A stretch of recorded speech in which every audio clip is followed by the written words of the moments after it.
Desculpa. É sempre esse dilema. Tô aqui, blá, blá, blá, blá, blá, blá. Não, Tá momento troncho, Camila. amor. Camila, Momento pô. Camila. Eu vou... Ela... O negócio dela é que ela bota pra cá, ela prende a escápula Não, ela aqui, ó. fica em... Ela fica assim. Tá com core em dia. Olha, essa postura tu tá igual Paulo Musi.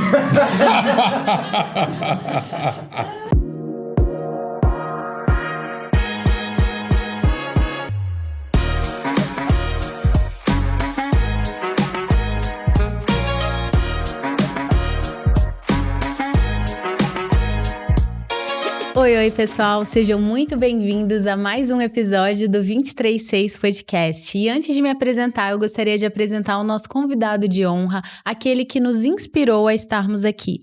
Eu estou falando sobre Jesus. Sim, esse é um podcast cristão, porém todos são muito bem-vindos. Eu sou a Débora, tô aqui com o Alan. Oi, pessoal, tudo bem? Sejam bem-vindos ao novo 236 Podcast, Nova né? temporada. Exatamente. Estamos abrindo uma nova temporada, trazendo convidados diferentes, especiais. E a gente está muito feliz, estreando um novo cenário também, né?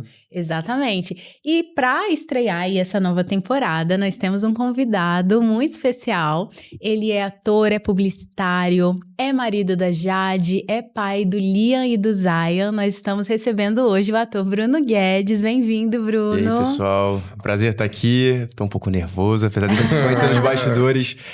Tá estreando aqui, né, esse novo cenário na nova temporada. Tá sendo especial.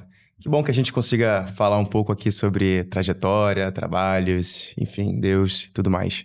Exatamente. E a gente queria, inclusive, conhecer, você já falou aí sobre a sua trajetória, a gente queria conhecer um pouco mais da sua história, Bruno. Como é que foi a sua história? Como que você se encontrou aí nesse caminho da arte?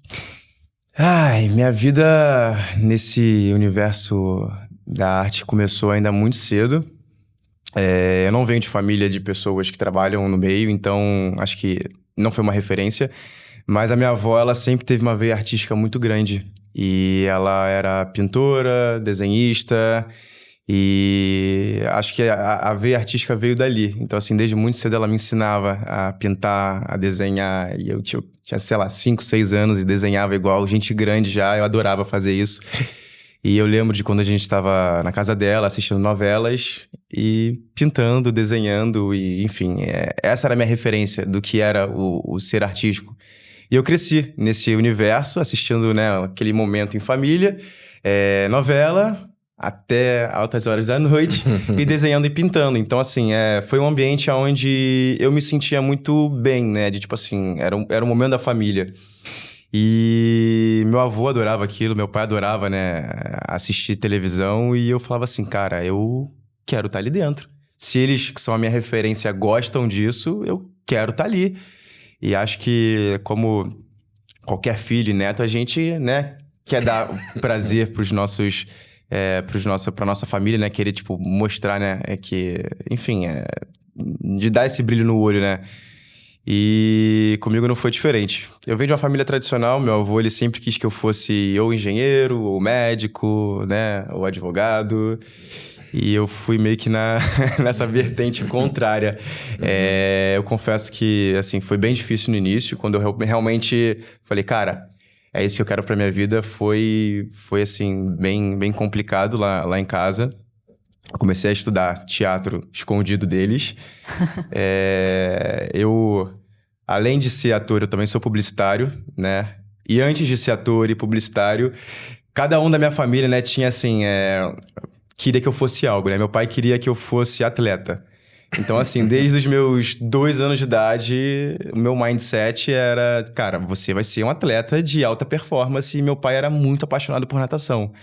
Então, antes de tudo acontecer, eu era atleta, nadei no Flamengo quase 10 anos da minha vida.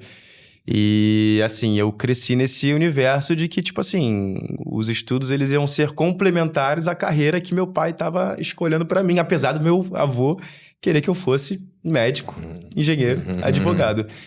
E ali, cara, assim, eu vivi anos muito legais, né? Acho que a introdução ao esporte, ela é algo que te disciplina, é algo que te deixa centrado, né? Te dá foco.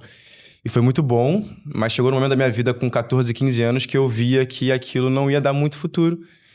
E aí foi quando eu falei, pai, acho que a gente não tá numa boa saída, não vejo boas pessoas, né, tipo, bons profissionais com uma carreira após, né, estarem atuando.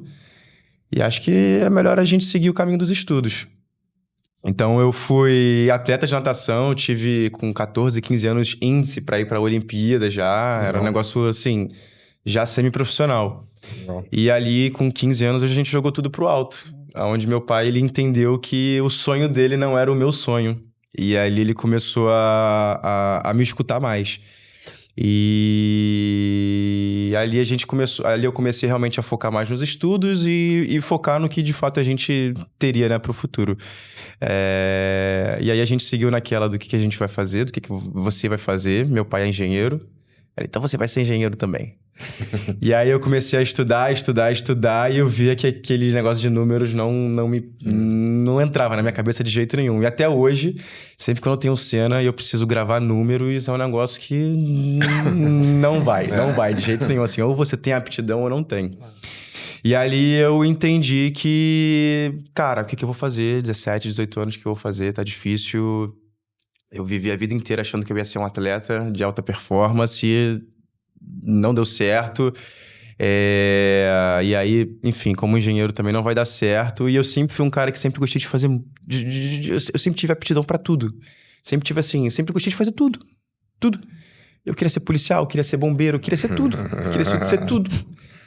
E aí eu comecei a fazer um curso de televisão, até pra, enfim, melhorar a oratória e se soltar um pouco mais. E, enfim, acho que pra vida todo mundo deveria fazer um curso de teatro pra aprender, né, a se comunicar, a se portar e tudo mais. E eu gostei muito daquilo, gostei muito daquele universo.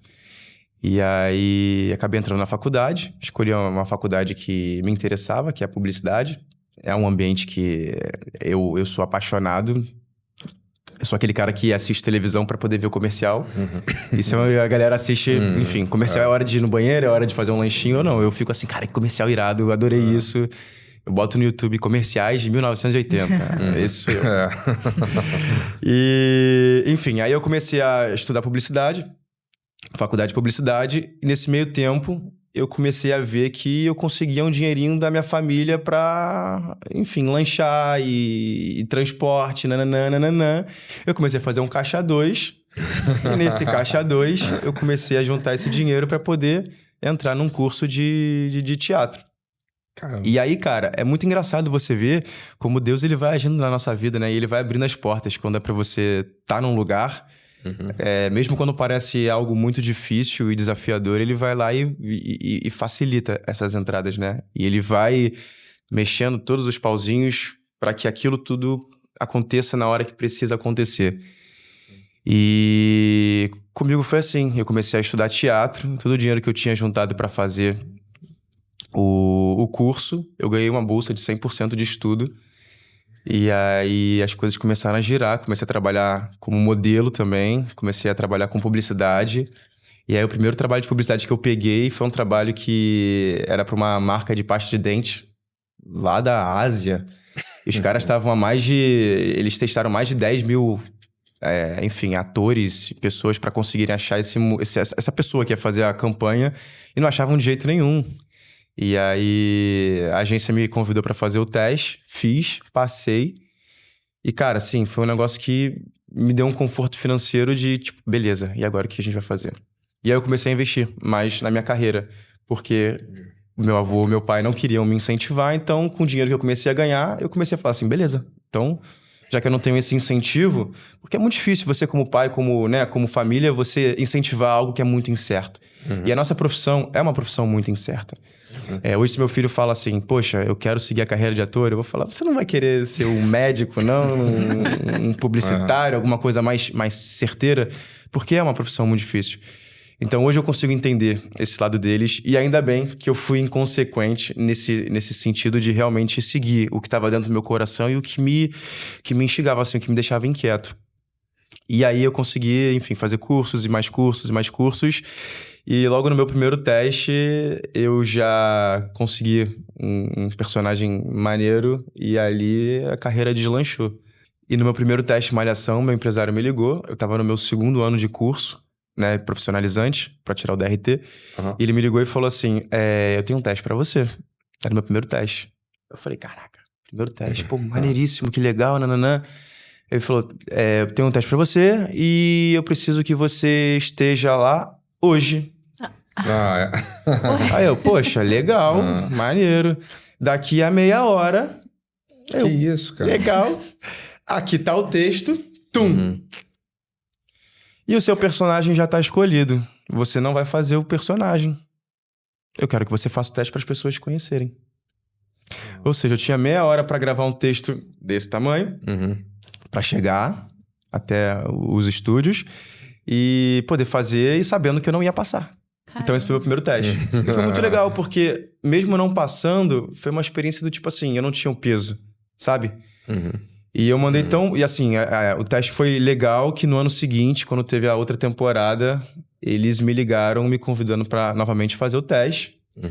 E ali eu fiz o teste, foram acho que 7 ou 8 testes. E eu fui passando. Como era de fato, né? Meu primeiro teste, assim, disputando o personagem, eu não sabia o que estava acontecendo. Então assim, eu passei do primeiro, passei do segundo, passei do terceiro. Eu achava que não ia ter fim. E aí um belo dia eu cheguei lá pra fazer mais um teste. E na mesa, com vários medalhões, todos os diretores, atores, assim, consagrados que eu via quando era pequeno, do meu lado. Eu, gente, onde é que vai ser o teste? Aí chegou um desses medalhões e falou assim, não, aqui já é o elenco, aqui é a reunião pra poder falar do projeto. Eu, como assim? Ninguém me contou que eu tô dentro do projeto. Ninguém me contou que eu tô dentro do projeto. Como assim? Eu liguei pro meu empresário. Ele falou, não, Bruno, esqueci de te falar. Hoje eu recebi a mensagem de que... Eu falei, mas e o teste? Esse texto aqui? Ah, não. Esse daí não era pra você, era pra outro. Então, assim, cara, as coisas aconteceram rápidas. Na minha vida, acho que é uma junção de tudo, né? De você estar apto, capacitado pra aproveitar as oportunidades e estar no lugar certo, na hora certa. E ter, né, aquele quesinho de, Deus, vai lá. É você que tem que estar lá naquela hora. E ali, depois de Malhação, tudo estourou. Fiz várias peças de teatro. Trabalhei com o Rick, que hoje a gente tá trabalhando de novo agora na nova temporada de Reis. Com a Ju, a irmã dele. E é um barato, né? Porque a gente vai conhecendo e revivendo vários relacionamentos, né, antigos com amigos. E aí, poxa, hoje ele é meu irmão na novela, daqui a pouco ele é meu pai, daqui a pouco ele é o meu rei, daqui a pouco não sei o quê. É muito legal. E trabalhar com televisão, acho que o mais legal é isso, né? A gente não trabalha, a gente se diverte. Acho que todo mundo que trabalha nessa engrenagem sabe disso, né? Tipo, a gente vai lá, o que a gente vai fazer hoje? Ah, hoje vai ser luta, hoje vai ser, cara, a gente vai cavalgar, tá ligado? Então, o mais legal é isso, a gente entender que dá pra você, né, tipo, ter o retorno financeiro, você contar boas histórias e viver de um propósito, né? De mudar a vida das pessoas. E desde muito cedo eu percebo o quanto Deus, ele falava comigo e eu não conseguia entender. E só depois que as coisas começaram a acontecer na minha vida, que eu falava assim, cara, naquele dia, naquela hora, Deus estava falando comigo e eu não conseguia entender o que ele estava querendo dizer.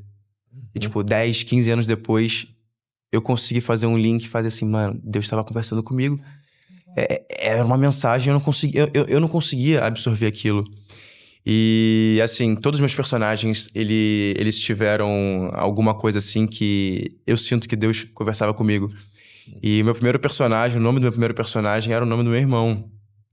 E eu sentia Deus desde muito criança, tipo, quando eu falava assim, cara, eu quero trabalhar com isso. Eu ficava na frente do espelho, falando texto e, enfim, pegando na internet cena e Deus falando Lucas, que era o nome do meu irmão. Meu primeiro personagem era o nome dele. Lucas, que legal. E o meu segundo personagem era o meu nome, Bruno. É mesmo?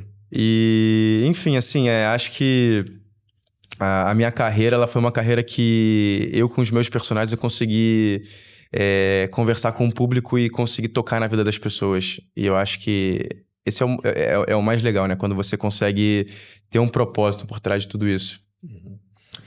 Você viu, né, Débora, aqui pegando esse resumo que você contou da tua vida de anos, né? Contou aqui em 5, 10 minutos. Acho que eu tirei alguns ensinamentos aqui rápidos, né? A primeira coisa que eu entendi, e que isso a gente ouviu de muita gente aqui, né? Primeiro, a questão do esporte, né? Acho que a maioria dos pais incentivam os filhos na área do esporte, né? E o esporte traz disciplina, traz compromisso, né? Eu acho que a gente não sabe disso. Eu também fiz natação lá atrás muito tempo. E eu acho que hoje, essa coisa do compromisso, da responsabilidade, o esporte ajuda muito a gente nisso, né? E eu acho que isso talvez tenha ajudado você a ser hoje o que você é. Essa foi uma primeira coisa que eu tirei. A segunda é que, como os pais não incentivavam ele a fazer isso, né? Você vê que, de alguma forma, partiu dele a decisão de ir lá fazer, né? Então, não partiu de terceiro, não partiu de ninguém. Tem coisas que realmente dependem da gente. A gente precisa ter a coragem, a atitude, a vontade. E, às vezes, a gente acaba terceirizando muito essa responsabilidade. No final, é uma decisão que a gente precisa tomar. É verdade.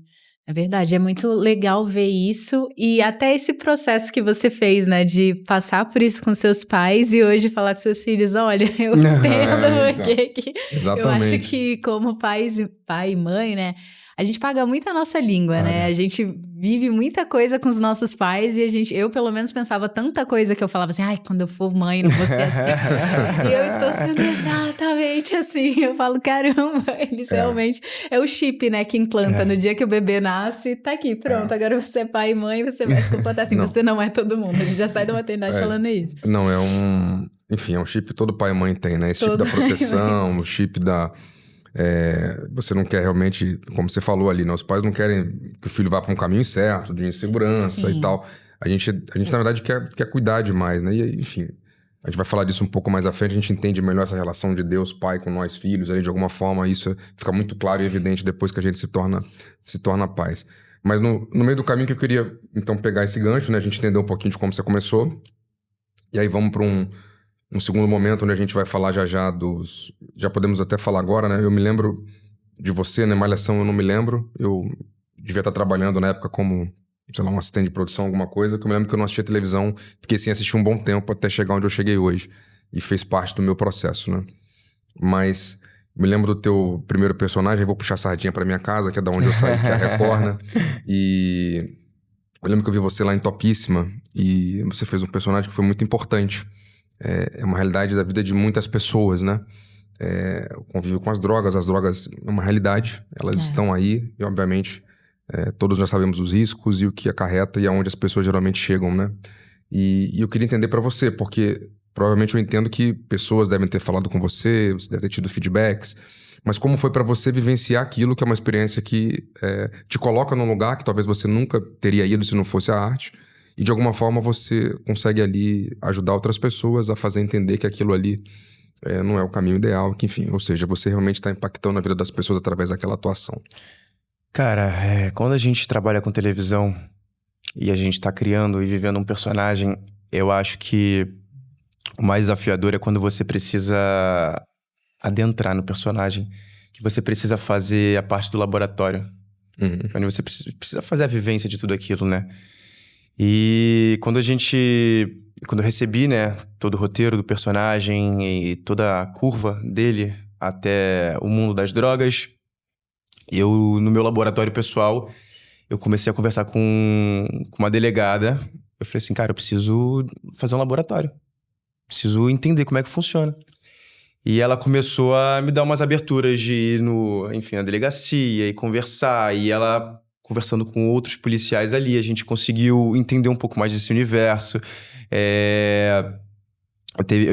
Eu tenho uma das pessoas que trabalhou na casa da minha esposa, que ela foi viciada durante 10 anos da vida dela. A história dela é pesadíssima. Ela me ajudou muito a criar esse personagem também. Ela tomou mais de 5 tiros na cabeça. Caramba! Teve 2 filhos que ela tava, enfim, era viciada em crack. E enfim, tipo, nem sentiu. Difícil.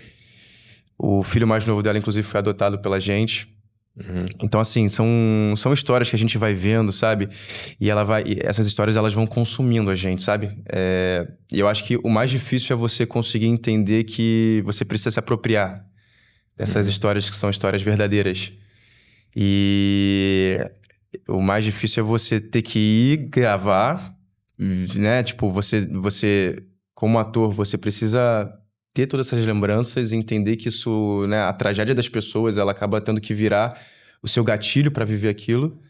E depois que você terminou de gravar, você pegar tudo aquilo e jogar fora. Então, o trabalho do ator é muito difícil. E a história do Edson, que era o personagem de Topíssima, foi uma história muito triste, né? Que ele era um estudante de medicina, tinha tudo para ter uma vida muito boa, né? Uma profissão que hoje é consolidada no mercado. E ainda assim ele se aproveitou, né, da capacidade intelectual dele para, enfim, entrar no mundo das drogas, ganhar um dinheiro fácil e dali, depois que você entra, para você sair, infelizmente, são 2 caminhos, né? Ou a prisão, ou então já sabe aonde, né? E acho que como ator também é legal quando a gente vê o feedback do público. Fazer um vilão é sempre um desafio pro ator. E como ator, o maior feedback que eu podia ter era na rua, as pessoas me xingando e falando: para de vender drogas! Gente, não sou eu, é um personagem. E isso, assim, acho que da parte, né, óbvio que a gente tem toda a carga dramática do personagem, mas na parte cênica isso é muito legal, né? Quando a gente consegue desconstruir quem é o ator para construir o personagem. Isso é muito, né? É bom de ver esse feedback. Mas, cara, a quantidade de relatos que eu tive ao final da novela, quando o personagem morre, foi um negócio assim, surreal. Eu tive que parar. No dia que ele morreu, eu comecei a ler. Eu desliguei meu celular, minha esposa. O que aconteceu? Falei, cara, não consigo mais ler. Que você começa a ver, tipo, o relato das pessoas, do quanto que as drogas, elas vão estragando, né, a vida do ser humano, e não só da pessoa que tá ali se afundando, mas na vida de todo o entorno, da família, das pessoas que querem tentar salvar, e tudo que as pessoas tentam fazer pra, enfim, tirar aquela pessoa daquela situação é muito difícil, E ali a gente pode contar a parte mais trágica, né, que seria uma morte muito, muito, muito trágica. Na preparação, nossa, eu tenho várias cenas da preparação, eu me tremia na preparação, tipo, de ter que entrar nesse lugar, sabe? De um lugar obscuro, de vício e, sabe? Um lugar negro e sombrio. É muito difícil, muito difícil. O trabalho do ator é muito difícil. Você tem que construir isso, entrar nesse universo, depois sair... desligar e virar a chave. E foi numa época da minha vida que eu tava vivendo um dos momentos mais especiais da minha vida, que era a paternidade, meu primeiro filho. Então eu tava vivendo... isso, né? Os abismos, né? Que é a felicidade extrema de ser pai de primeira viagem e, né, aquela tristeza profunda de viver um personagem muito obscuro e que, tipo, ele circulava no meio dos amigos ali com um sorriso na cara, é o bom moço, e ao mesmo tempo ele estava envolvido com muita coisa de barra pesada. Eu acho que enfim, do que eu me lembre, né, na época, acho que Topíssima foi uma novela muito legal. A gente assistiu, né? Foi muito legal, assim, foi muito leve. Muito divertida, leve, né? E tal. E ela contava de uma maneira, assim, bem, bem clara e, obviamente, ali na cena, né? Uma característica já das novelas da Record também, né? A gente não mostra aquela coisa mais grossa, mais grave, né? A gente conta de uma maneira um pouco mais palatável, né? Para que as pessoas possam enxergar. E eu acho que, assim, ficou muito claro, né? A gente via o personagem, né, saindo do que era uma pessoa normal, e quando ele começou a se afundar, você vê o rosto, a feição, todo aquele processo que você vai mudando, né, e tal. E obviamente, isso é a realidade de milhares de pessoas que convivem com parentes ou com amigos que vivem no mundo das drogas e tal. Pra mim, o que é o mais difícil disso daí é você, de fato, viver uma coisa que você não vive, não é o teu mundo, não é a tua realidade, tu tem que entrar naquilo ali. E é o que você falou, deu 9 horas da noite, você desliga um reloginho, você tem que voltar pra tua realidade e depois, no dia seguinte, você continua vivendo aquilo, contando aquela história por um período, por um tempo. Eu não sei quanto tempo você gravou naquele momento ali, talvez quantos meses foram o teu projeto, mas eu tenho certeza que você conseguiu ali, de alguma forma, fazerem as pessoas refletirem sobre aquele tema. E eu acho que esse é o diferencial e a importância do trabalho de vocês, né? Por exemplo, nós não temos essa capacidade, assim, eu não sei decorar um texto, atuar, e a gente sabe da dificuldade que tem isso, né? Mas a gente sabe também do impacto que isso gera. Então, eu queria que você dissesse pra gente hoje, por exemplo, não sei se esse talvez tenha sido o mais difícil, né? Depois a gente vai falar um pouquinho o que você fez sobre Noé, que acho que é uma outra realidade, mas você considera que esse tenha sido talvez o papel que mais te desafiou pra esse lugar, de um extremo da tua vida, da tua realidade, enfim? Acho que sim, com certeza. A gente trabalha... Aqui no Brasil, né, é muito comum você ver atores trabalhando com um arquétipo do que ele já imprime, né? verdade. Estético. E ali no teste, no dia que a gente foi fazer o teste, que a gente recebeu uma cena, Foguinho que dirigiu a gente não tinha muito o briefing do que era o personagem. E ali eu queria desconstruir o que eu entendi que o mercado tava me vendo, né? Como personagem, um bom moço, um bom menino, né? Eu falei, cara, eu quero fazer um negócio diferente. Eu gosto de fazer mocinha, é legal contar histórias legais, mas eu quero, como ator, eu acho que é um lugar que a gente pode arriscar, que a gente pode criar e você sair desse lugar cotidiano. E no dia do teste eu vi o Foguinho falando com brilho nos olhos do personagem. E aí eu falei, cara, eu preciso fazer esse personagem. Eu preciso fazer esse personagem. E aí foi assim, um segundo ali que eu tinha já essa referência, né, dessa funcionária que trabalhou lá. E ali em um segundo eu falei, Foguinho, me dá 2 minutos. Eu preciso só mentalizar tudo de mais tenebroso que eu escutei da história dela, que ela trabalhou com a gente mais de 5 anos. Caramba. Então foi uma referência que pra mim, assim, foi um lugar muito rápido de ser acessado. Entendi. Porque como ela hoje faz parte da nossa família, foi um lugar que o meu laboratório já tinha sido feito. Porque a gente ajuda o filho dela. Hoje é praticamente o meu filho. Que legal. Eu lembro, eu com 18 anos e ele com quase 8, me chamam de pai. E a Jade, Bruno, não pede pra ele te chamar de pai, porque ele vai começar a confundir as coisas. Eu falei, não, deixa ele me chamar de pai, tá tranquilo.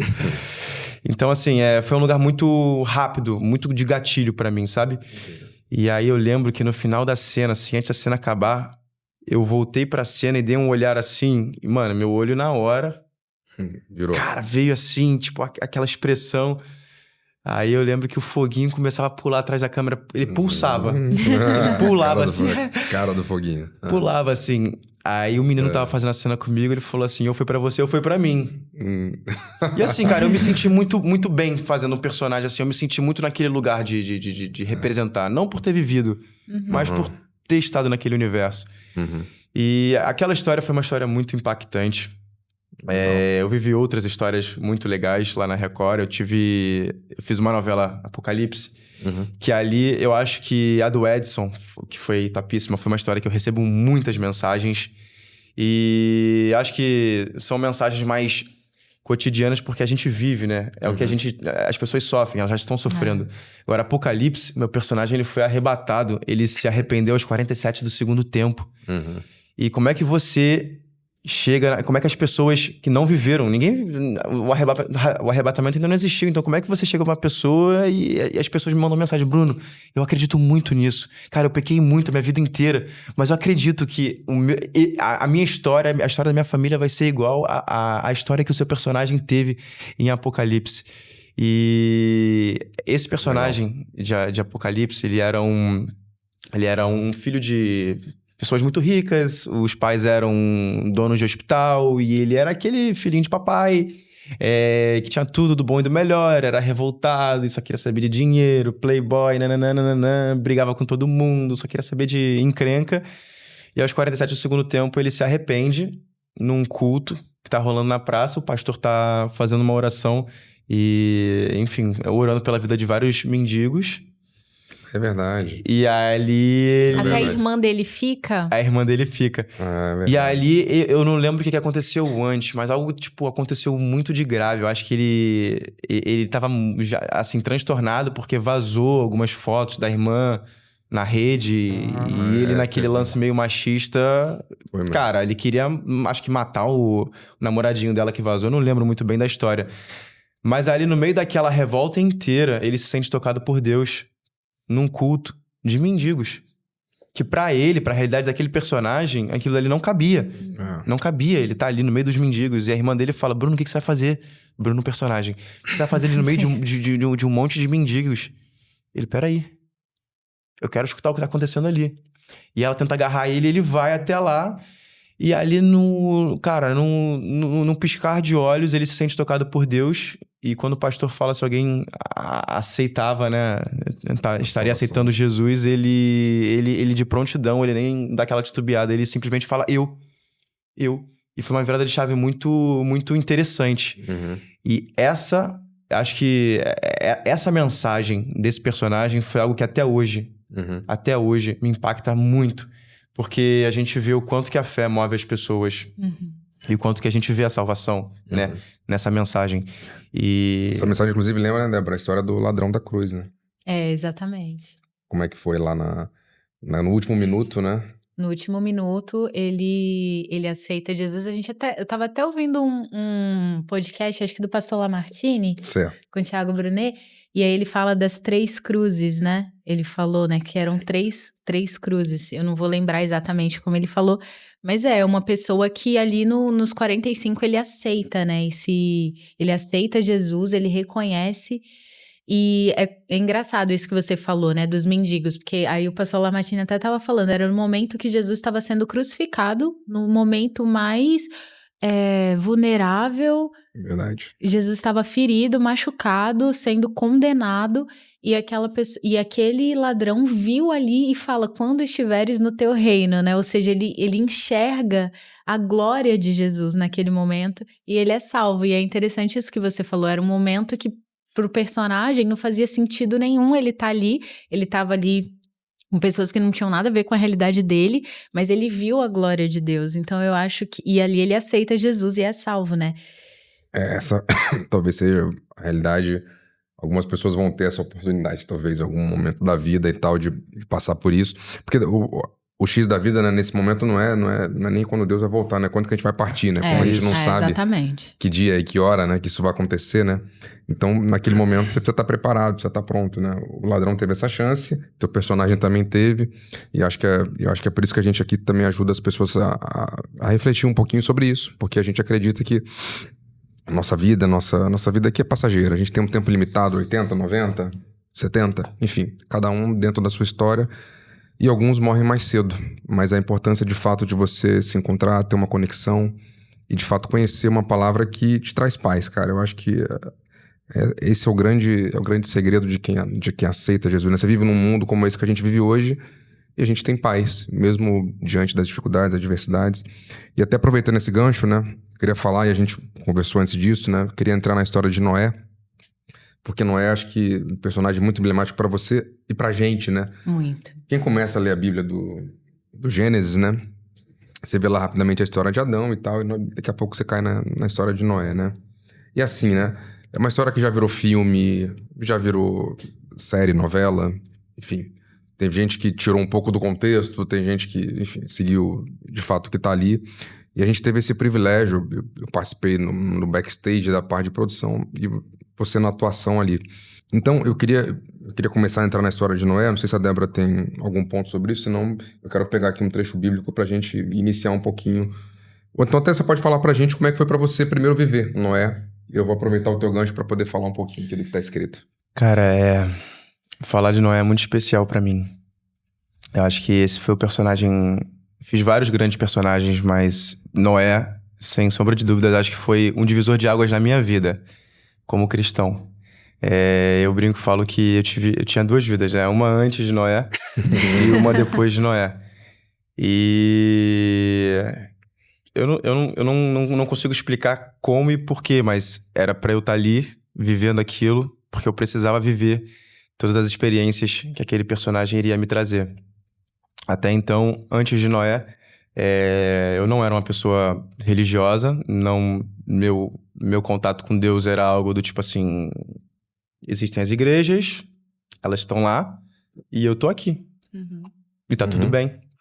E a minha família, a gente nunca teve essa questão religiosa de se aflorar, e da gente se alimentar disso, e da gente, enfim, buscar a palavra e entender que existe um Deus maior que tá ali cuidando e regendo tudo.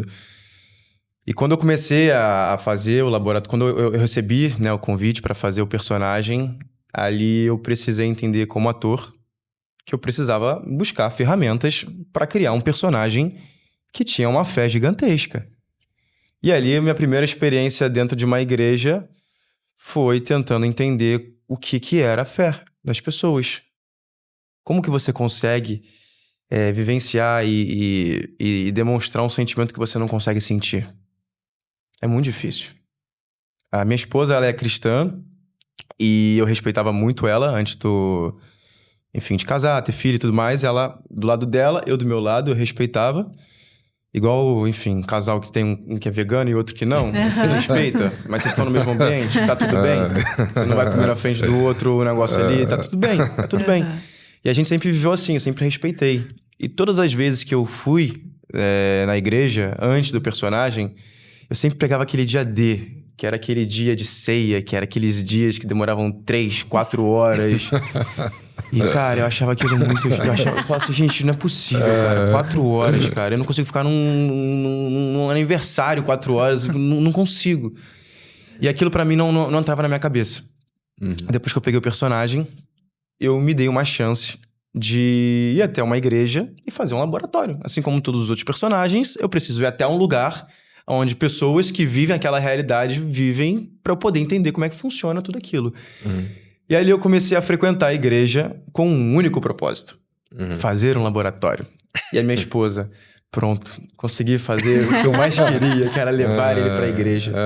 E eu deixava muito claro pra ela, falava assim, estou aqui com um propósito. Quero fazer um laboratório. E acabou. É tudo que eu vim fazer.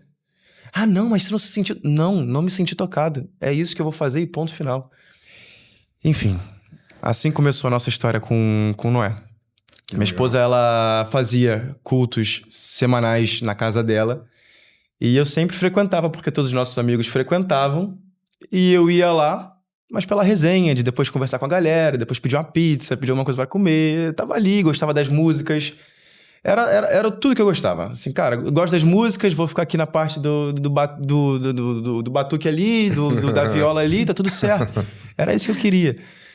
E aí... Enfim, só pra não perder a linha de raciocínio. Então, assim, o nosso ambiente era... Terças-feiras tinha célula, eu ficava 20 minutinhos ali, os 10 minutos iniciais e os 10 minutos finais por causa da pizza. E era tudo que eu vivia. E aí eu comecei a frequentar a igreja por conta disso. Entendi. E aí eu fui a primeira vez, fui a segunda vez, terceira vez, e achava aquilo, tipo, cara, tá bom, isso é a fé? Tá, eu consigo reproduzir. Eu achava que eu conseguia reproduzir. Consigo chorar, consigo trazer uma emoção ali, acho que eu vou conseguir tirar de letra. Beleza. Aí Deus chegou e falou assim, peraí, não é nada disso. Não é nada disso. E aí Deus começou a conversar comigo. E eu sem conseguir entender. E ali hoje eu consigo entender que eu neguei Jesus 3 vezes. É mesmo? É muito louco a gente começar a entender isso que hoje eu entendo. A primeira vez que eu tive, assim, um contato... Assim, não vou falar contato, porque eu acho que eu sempre tive desde muito cedo. Você só não sabia. Eu não sabia, porque como eu não cresci num ambiente, eu não conseguia ter esse sentimento, eu não conseguia ter esse feeling de entender que era Deus conversando comigo. Eu sempre tive uma vida muito difícil, assim, eu nem gosto de falar do meu passado, porque eu acho que a gente... Hoje eu tô onde eu tô, sem ter que contar minha história e tá tudo bem, a gente... Enfim, todo mundo tem as suas histórias, mas a minha história é uma história, assim, puxada, que daria um bom filme hollywoodiano, mas hoje eu tô aqui porque eu tô graças a Jesus. E eu neguei ele 3 vezes, nas 3 vezes que ele falou, eu preciso de você. Ele foi buscar aquela ovelha negra lá. Ele não queria as 99, ele queria aquela. Ele falou, vem. Ele me puxou 1, me puxou 2, me puxou 3. E até então, enfim. A história começou o seguinte. Um dos belos dias que eu comecei a estudar, eu comecei a ler a Bíblia. E eu achava aquilo tudo uma maluquice. Falei, cara, tá bom, é isso. Deus criou em 7 dias, descansou. Tá bom, tá. É assim, tá bom. Eu acredito. Acredito porque eu preciso acreditar. Era a realidade do momento. E aí eu fui pra igreja, um pouco mais aberto nesse dia. E ali o pastor começou a conversar, e nananã, nananã. E aí eu fechei meus olhos, dei a primeira chance. Falei assim, Deus, se o Senhor estiver conversando comigo, eu preciso que o Senhor me dê um sinal de que o Senhor existe. É só isso que eu preciso. E o pastor continuou, e nananã, nananã, nananã. E aí, cara, assim, 2 horas de culto, porque era um dia de ceia. E ali, cara, eu juro, eu fiquei 2 horas orando, assim, cara, eu não sabia nem orar. E eu conversava assim, do meu jeito, assim, Deus, eu só quero que o Senhor, cara, me dê um sinal, eu só preciso entender que o Senhor existe de verdade. Se isso é verdade mesmo, eu só quero entender e me guia, me guia. E ali no final do culto, aí o pastor falou, cara, quem quiser aceitar Jesus, essa é a hora. E nananana, e a galera do meu lado chorando, e a galera do outro lado chorando, e eu comecei a ver, eu falei assim, laboratório. Comecei a ver a galera chorando, cara, assim, a galera no chão, e a galera gritava. E eu falei, cara, que legal isso. Aí eu fechei meus olhos e falei assim, Deus, eu quero sentir isso. Eu quero sentir isso. E aí eu comecei a orar, e agora eu vou contar até 10 pra vocês, que não sei o quê.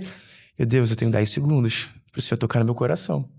10, 9, 8, 7, 6, 5, 4, 3. Aí quando chegou no 4, Deus, eu não tô sentindo nada. 3, 2, 1, 0. Deus! Aí a minha esposa, vai, levanta a mão. Eu falei, cara, não senti nada. E aí eu fiquei assim, muito frustrado. Eu fui pra casa, triste pra caramba.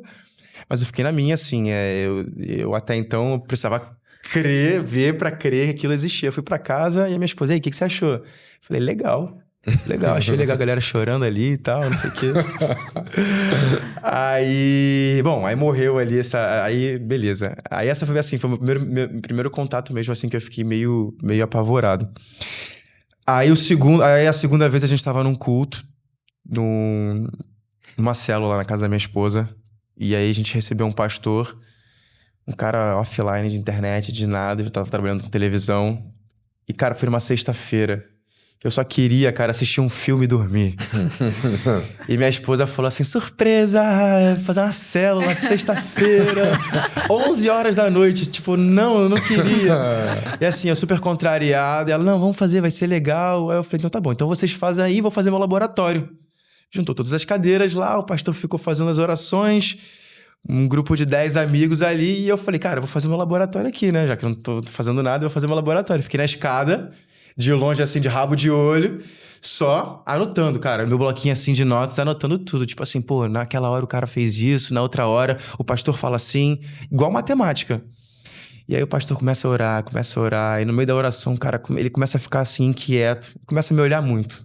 Começa a me olhar. Aí, falei, cara, o cara vai começar a puxar a sardinha pro meu lado.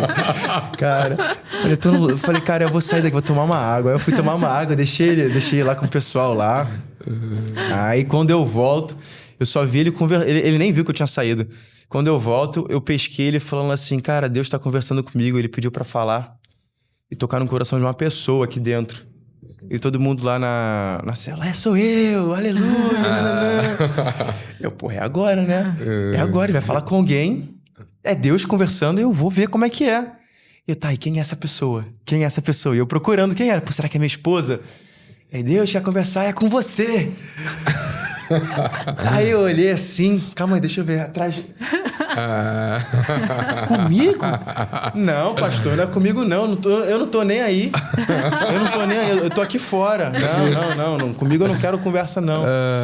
E, cara, Deus tá conversando, ele tá querendo conversar com você. E ele falou, qual é o seu nome? Eu falei, Bruno. Aí minha esposa, eu olhei pra minha esposa. Daquele jeito dela, né? Aí ele falou assim, aí ele chegou e falou assim, cara, senti muito o Espírito Santo tocando no meu coração, de que eu precisava falar com uma pessoa aqui dentro e que, enfim, era você. E ele me revelou que você é uma pessoa que toca e vai tocar no coração de muita gente. Tava começando, né, enfim, meus trabalhos, ele falou, eu não sei nem o que você faz da vida, mas ele me mostrou que você mexe e enfim, conversa com muitas pessoas e que tem uma pessoa na sua vida que se foi antes desse sucesso que você tem. Uhum. E eu sei que você se frustra muito porque você queria, tipo, mostrar pra essa pessoa que você era capaz de viver tudo que você vive hoje, vivendo algo diferente dos planos que ele tinha, que era o meu avô. Uhum. Mas ele não sabia até então. Uhum. E ele falou, e essa pessoa é seu avô. Caramba, hein? Aí ele lançou essa. Aí eu fiquei, eu olhei pra cara da minha esposa e falei assim... Tipo, não queria que você falasse da minha intimidade pras pessoas. Aí ela só assim, eu não falei nada. Tipo, eu não falei nada.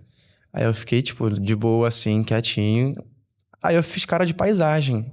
Aí ele falou, cara, você toca no coração... Ele falou assim, você toca no coração de muita gente, não toca? Aí eu fiquei quieto, assim, cara de paisagem. Falei assim, eu não vou expressar nenhum sentimento, que se eu expressar algum sentimento, eu vou entregar. Uhum. E eu, naquele momento, eu tava coração de pedra. Uhum. Aí ele falou assim... Aí ele começou a falar algumas coisas da minha intimidade, da minha história. Que aí minha esposa começou a chorar pra caramba e ninguém entendendo nada. Aí daqui a pouco ele chega no meu ouvido e fala assim... Deus pediu pra eu revelar o nome do seu avô, porque você não tá acreditando. E ele falou o nome do meu avô. Caramba. E, cara, tipo assim, eu nunca contei. Tipo, o nome do meu avô é Valdir. Tipo, não é João, não é José, não é Pedro. E assim, cara, foi um negócio assim, muito surreal. E aí, naquela hora, assim, eu entrei em transe. E aí, a minha reação, tipo, eu olhei pra cara do pastor, eu simplesmente virei as costas e fui embora. Tipo assim, mano, alguém falou alguma coisa e... Cara, eu fiquei assim, muito, assim, com muita raiva. Eu falei, cara, como? Quem fez isso? E ali, tipo, a minha esposa, não, volta aqui, não sei o quê, cara, ele quer orar por você. Eu falei, tá, pode orar, mas, tipo, não quero. Não quero, tipo, eu tô aqui como um profissional que precisa entender sobre isso e não, assim, me respeita. Respeita meu lugar. E ele super entendeu. E essa foi a primeira vez que eu neguei Jesus. Aí a segunda vez, voltei na igreja. E aí, nesse dia... Pra fazer laboratório. Pra fazer um laboratório. Aí, assim, já tinha ficado assim, poxa, cara, assim, aquilo dali já tinha me dado, né? Pô, o cara falou... Já deu uma mexidinha, cara, né? O cara falou o nome do meu avô. E é um negócio assim que eu não falo com ninguém. Aí eu voltei na igreja, aí laboratório. E, cara, foi assim, outro pastor. E aí chegou no final, ele no mesmo discurso. Cara, se tiver alguém que queira, cara, entregar sua vida a Jesus, essa é a hora, eu quero orar por você. E aí, cara, nesse dia, poucas pessoas levantaram a mão. Mas aí eu falei assim, eu lembrei naquele primeiro dia que eu tinha ido lá. E aí eu falei, Deus, é agora. Não rolou na primeira vez, agora eu quero. Eu quero. Fechei meu olho. Falei, Deus, por favor. Cara, eu preciso entender o que é isso. Cara, como pode? Na minha cabeça, era um bando de maluco falando sobre coisas que eles não conseguiam palpar. E eles acreditavam em algo que, cara, tá bom. Contaram uma história pra eles e eles estão vivendo aquilo. Na visão de quem nunca tinha vivido nenhum tipo de experiência, era isso que eu conseguia entender. Era o que eu conseguia ver. E ali eu fechei meus olhos e falei, Deus, por favor, é hoje, eu tô sentindo... Nananana. E aí, se você estiver aceitando Jesus, por favor, não sei o quê, 10, 9, 8, 7, 6, 5, 4, 3, 2, 1. E eu não senti nada. E eu fiquei muito, cara, com muita raiva de não ter sentido no meu coração que era pra levantar a mão. Eu me senti muito covarde. Porque, mano, assim, eu queria ter levantado a mão, mas ao mesmo tempo que eu queria ter levantado a mão, eu não tava sentindo. Eu não senti. E aí, tipo assim... Eu fiquei, assim, na minha, assim, muito, assim, decepcionado, porque eu queria que Deus conversasse comigo e ele não tava conversando, ou eu não tava conseguindo entender. E beleza. Sei que acabou o culto. Minha esposa, ela foi conversar lá com os pastores, com a galera e tal, e eu fiquei na cadeira. Eu fiquei com muita raiva. Eu falei assim, cara, é a segunda vez que eu tô aqui, em menos de um mês. Em menos de um mês, eu tô aqui pela segunda vez. E eu não senti, não é possível. A galera vem todo dia, toda semana, e eles querem mais. A galera quer cada vez mais. E eu na minha segunda vez no mês, eu não... E aí? E aí eu fiquei assim, cara, eu fiquei com muita raiva, fechei meus olhos e fiquei lá. E aí foi um dia que a minha esposa, ela me deixou de castigo, tipo, no bom sentido, me deixou de castigo. Começou a conversar com a galera lá, e nananã, e falar de Deus, nananã. E eu fiquei, tipo assim, sentado esperando ela terminar de conversar. Daqui a pouco me cutuca um cara. Ele me cutuca e fala assim, cara, te achei. Ele falou assim, te achei. Cara, Deus tá o culto inteiro falando comigo, tinha uma pessoa aqui dentro, pedindo um sinal. E eu não tava achando essa pessoa. E tipo assim, tinha passado 40 minutos do culto. E eu só fiquei lá por causa da minha esposa, que tava conversando com todo mundo, do backstage. E o cara tava lá que nem um maluco, tipo, enfim... E antes dele falar comigo, ele ficou me olhando assim, meio cabreiro. Aí quando ele me olhou assim, ele tomou coragem para ir até mim, ele me cutucou e falou assim, cara, Deus tá... Ele me incomodou muito, assim, que alguém precisava muito de uma mensagem. E ele falou que ele só ia dar essa mensagem no final do culto, pra mostrar que não era na sua hora, e sim na hora dele. Aí ele falou, cara, não sei se é você, desculpa, se você, tipo, não estiver entendendo o que eu tô falando, mas eu acho que é você, eu senti que é você. Aí ele falou assim, você tá entendendo o que eu tô querendo dizer? Aí na minha cabeça eu tipo assim, tô. Mas por fora eu falei assim, Não sei o que você tá querendo dizer. Virei as costas e sentei no meu lugar. Falei, não sei o que você tá querendo dizer. E tipo assim, na hora eu vi que ele foi do céu ao obscuro, assim. Ele, tipo, tá bom. E foi embora. E aquilo mexeu muito comigo. Eu fechei meus olhos. Aí eu falei assim, Deus, essa é a segunda coincidência em menos de uma semana. A primeira foi um pastor maluco que foi lá e começou a falar um bando de coisa. E agora isso, Deus, como pode? Falei, cara, coincidência demais. Falei, eu te pedi o sinal e você não me deu o sinal. E agora que eu não tava preparado, você me deu o sinal?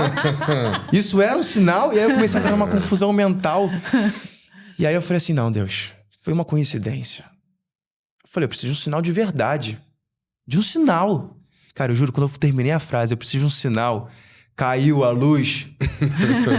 Caiu a luz da igreja. Caiu.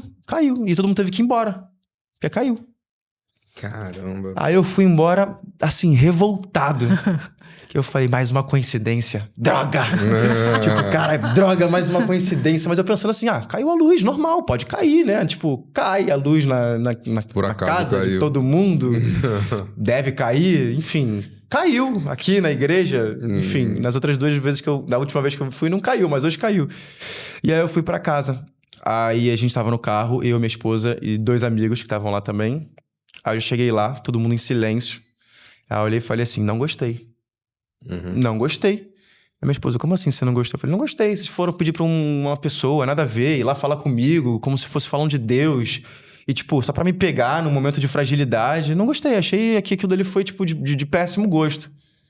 Minha esposa olhou pro nosso amigo, eles se olharam e começaram a chorar, tá ligado? E eu, cara, por que vocês estão assim? Tipo, o que tá acontecendo? Aí, mano, tipo assim, eles começaram a chorar assim e eu, tipo, não gostei, não faço isso de novo e, tio, acabou, não quero mais falar disso. Tchau. E aí, beleza. Essa foi a segunda vez que eu neguei Jesus. Caramba. E aí, a terceira vez que foi quando, assim, cara, eu falei assim, cara, já entendi. Você tá você me quer de qualquer jeito. Teve uma outra célula na casa da minha esposa. E ela tem muitos amigos cristãos. Legal. E aí apareceu uma outra pessoa também, que hoje faz parte do nosso ciclo de amizades, que tava num desses dias de célula e, cara, eu tava assim, num dia muito, tipo, hoje eu não tô afim de sociabilizar, não tô afim, nem desci na célula, acho que o Zion já tinha nascido. Então, assim, tava muito no estresse de paternidade. E aí, cara, minha esposa, tipo assim, ela sempre me respeitou muito. E ela sempre entendeu muito o processo, o meu processo. E ela nunca perdeu, tipo, a esperança de que um dia ela ia conseguir. Mas enfim, nesse dia eu tava assim, no estresse e eu nem desci na célula. E essa amiga era uma amiga que, cara, ela, assim, a conexão dela com Deus, o Wi-Fi dela é tipo Wi-Fi 6 GB. É um negócio surreal. É fibra. É assim, surreal. Fibra. E a Lari. E aí, assim, rolou a célula lá, tudo certo. Nesse dia eu nem fiquei na escada, que eu falei assim, cara, eu vou ficar lá na escada e essas coincidências malucas aí desse povo doido aí, não quero. E aí eu sei que eu tava lá em cima, e aí a minha esposa, no final da célula, ela falou assim, Bruno, eu queria muito que você descesse. Eu tinha acabado de receber a notícia de que eu ia fazer Noé. Foi assim, no dia. Eu tava pegando assim o texto pra ler. Ela assim, Bruno, eu queria muito que você descesse. Eu queria muito que uma pessoa orasse por você. E aí eu assim, cara, poxa, hoje não. Hoje eu não tô afim, tipo, tô estressado. Eu acabei de sair Foi no dia que a gente foi fazer... Eu fui fazer teste pra descobrir quem seria o par romântico do Noé. Foi um dia inteiro, assim, de teste. Muita energia e tal. Eu falei assim, cara, hoje não. Ela, por favor, eu preciso muito que você desça. Eu preciso que você conheça essa pessoa. Eu só quero que ela ore por você. Tá bom, vamos lá. Aí eu desci, a menina tava, tipo, ela tava indo embora, assim, já. A Lari tava indo embora. Aí eu lembro que a Jade pegou ela assim e falou, por favor, Lari, vem aqui. Ora por ele. Ela fez que nem criança, assim. Senta aqui. Ora por ele, por favor. Ela, tá, quem é? Ele? Esse aqui é meu esposo, não era namorado na época, né? Esse aqui é meu namorado, o pai do meu filho e tudo mais. Só queria que você orasse por ele. E assim, foi no primeiro dia, assim, que eu sabia de Noé. Então, assim, ninguém sabia, nem minha família sabia. Só a Jade sabia. Eu falei, tô aqui na Record, acabei de receber não sei o quê. Aí começou a orar. Aquela oração, o feijão com arroz. Senhor, cuida da vida dele, nananana. Aí daqui a pouco, no meio da oração, ela, peraí. Não, calma, agora tudo tá fazendo sentido. Eu já olhei pra minha esposa, tipo assim, o que tá fazendo sentido, Jade? O que você falou pra ela, Jade? Eu não posso vazar nada. Tipo, cara, você já contou de Noé. Cara, eu posso perder meu contrato porque, tipo, é sigilo e nananã. Aí a oração, ela começou, aí ela, não, peraí, agora tudo tá fazendo sentido. Cara, Deus... Aí ela falando, Deus tava conversando comigo pra hoje abrir uma passagem na Bíblia. E ele pediu pra eu abrir em Gênesis. Num livro que eu não gosto. De um livro que, assim, cara, acho que de todos os livros, assim, é um dos livros que eu menos gosto. Aí ela pegou a Bíblia dela e mostrou. Tipo, que Deus pediu pra ela deixar marcado. Falou assim, peraí, deixa eu ver. Aí ela tá aqui. Aí ela abriu assim, ó, tuf! Noé. A parte do Noé. E aí, tipo, aquela passagem do arco-íris. Ah, legal. No final já. E fazer aí... uma aliança com vocês. Fazer aliança. Aí, mano, aí ela começou... Aí quando ela falou assim, cara, é uma história da Bíblia que eu nem gosto muito, que é a história de Noé. Na hora que ela falou Noé, mano, eu comecei a chorar que nem um maluco. É mesmo. E aí ela falou assim, cara, e ele pediu, e aí ela começou a falar, aí ela fez meu laboratório de Noé. Ela tava de saída, o Uber dela, tipo, tava ali na porta, e ela cancelou o Uber e falou assim, não, peraí, Deus pediu pra eu contar pra uma pessoa a história de Noé inteira. Caramba. E aí, mano, ela me deu uma aula de Noé, e ali eu entendi que, tipo, Deus tava usando ela pra falar comigo e pra validar de que, tipo, ele estava fazendo tudo aquilo. E ali, naquele dia, foi uma virada de chave que ali, cara, eu comecei a querer devorar tudo que fosse referente a Deus. E eu, vamos na igreja amanhã? E aí, cara, eu comecei a ir, e aí, assim, foi quando eu realmente me entreguei de corpo e alma. E eu consegui entender que, tipo, não era na nossa hora. Não era... Eu consegui entender que Deus estava falando que, assim, não é na sua hora. É na hora que eu quero. E, cara, assim, eu tive muitas experiências e ali foi, assim... Não foi pelo dinheiro, sabe? O personagem, assim, cara, muitas experiências, assim. Todas as vezes que eu pegava pra fazer ensaio, não era nem pra gravação. Antes de chegar, eu abria o texto e eu orava. E eu ficava, cara, 10, 20, 30 minutos meditando e falando, Deus, por favor, eu quero entender todas as mensagens. Eu quero ser um instrumento para que você possa me usar, para que você possa tirar o Bruno e trazer o Noé. E que ele possa tocar na vida das pessoas. E foi muito especial que eu consegui me transportar para quando eu tinha 10 anos. Foi um dia que eu tava... saindo da natação, e eu fui na casa de um amigo que foi aniversário. Foi assim, acho que foi a única vez que a minha mãe deixou eu ir na casa de um amigo. Assim, foi realmente a única vez que minha mãe deixou eu ir na casa de um amigo. Pra, sabe, aniversáriozinho de criança. E naquela época a diversão era você assistir um filme. E a gente assistiu o filme de Noé, com 10 anos. Caramba. E eu lembro... E aí me veio aquele dia... Tipo assim, cara, e eu senti, assistindo aquele filme, eu me senti assim, uma paz tremenda, assim. E foi a única vez que eu soube, assim, tive a referência de Noé, foi com 10 anos nesse dia, e eu nunca mais esqueci na casa desse amigo. E eu sentia que Deus, ele, tipo, plantou uma sementinha ali, cara, aquilo vai acontecer em algum momento da sua vida. Pum, plantou e deixou ali. E depois de 20 anos eu vi que ali ele já estava conversando comigo e vi depois de outros muitos momentos eu consegui entender meu propósito como ator, entender o quanto que eu tenho sido, né, instrumento para que a gente consiga, enfim, falar da palavra e transformar a vida das pessoas. Foi um personagem muito emblemático.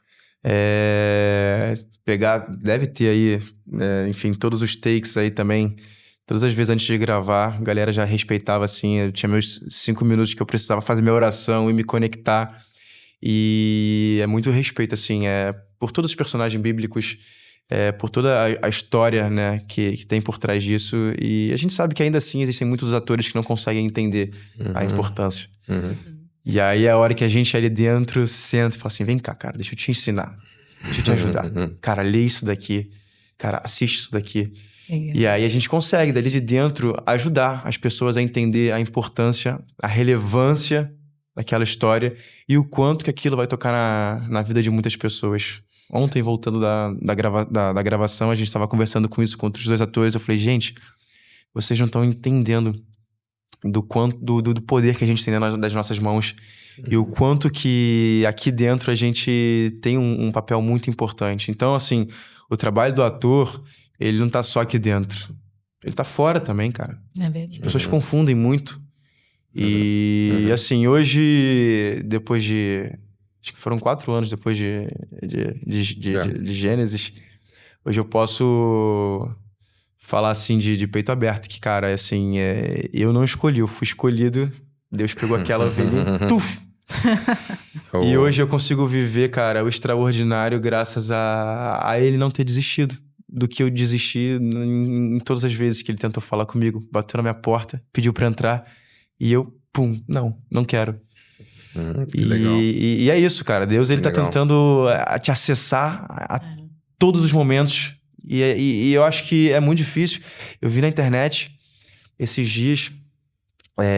enfim, a gente seguindo esses Instagrams, eu vi eu não sei se foi um podcast ou foi alguma passagem de um cara falando assim, cara, a gente não consegue salvar os nossos pais, mas a gente consegue salvar as gerações que estão por vir, os nossos filhos. E assim, eu sou um pai 500%, assim, eu rastejo o chão para meus filhos poderem ter, enfim, a melhor vida possível, tudo que eu não tive eu gostaria e tento fazer por eles. E com a parte espiritual a gente entendeu que isso é algo que, cara, eles hoje ensinam a gente. Que legal. Meu filho de 5 anos, ele fala, papai, eu posso orar? Aí eu falo, pode. Mas eu só sei orar em inglês, pode ser? Então tá bom. Aí ele mesmo, cara, é muito legal. É muito legal. Legal. Assim, eu vou resumir a tua história aqui, cara. E com Deus não existe coincidência, né? Você vê que as peças... assim, isso você vai contando, aí você vê o filme e todo o processo que você passou. Você vê que Deus não existe coincidência. Hoje a gente consegue ver, de quem tá de fora aqui, telespectador ouvindo você falar, né?